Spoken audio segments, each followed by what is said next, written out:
So guys, may subject tayo sa taas. Ayan, may another putyukan tayo. So ayan, titirahin na naman natin. Ayan siya, diba? Yan yung nag-itim, yan yung putyukan. Ayan, so wait nyo.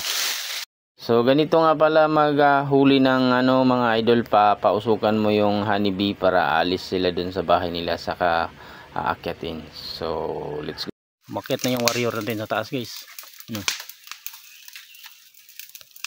Para kuhanin yung natin, hits. Ayan. Mga idol, so ito na nga pala yung hits namin dun sa inano namin, inano na honeybee. Kinukuha namin. Yun. Nakita nyo kanina sa unahan. Ayan. Yan yung niya. At saka ito yung pinagpigaan. Ayan. Nasala na po yan. Ayan.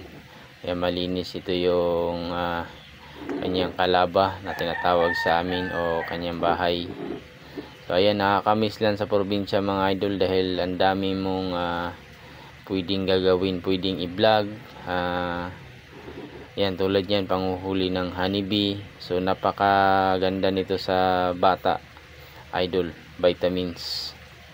Yan, honeybee. So yun nga mga idol, ayan, nilagay na natin siya sa buti dahil yan yung pinagpigaan. So hintayin lang natin kung makailang tayo, lungnik ng honeybee. Pure yan mga idol.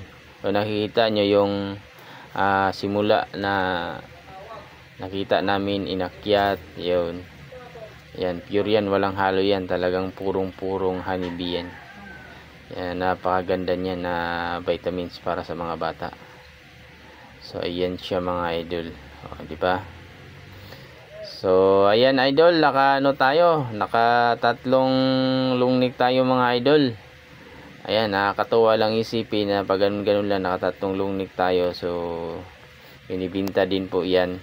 So marami talagang magagawa guys, sa probinsya mga idol, kaya tatlong buti tayo. So hanggang dito na lang mga idol ang ating video. Maraming salamat po sa inyong lahat sa panonood. Thank you. Bye bye po. Alright.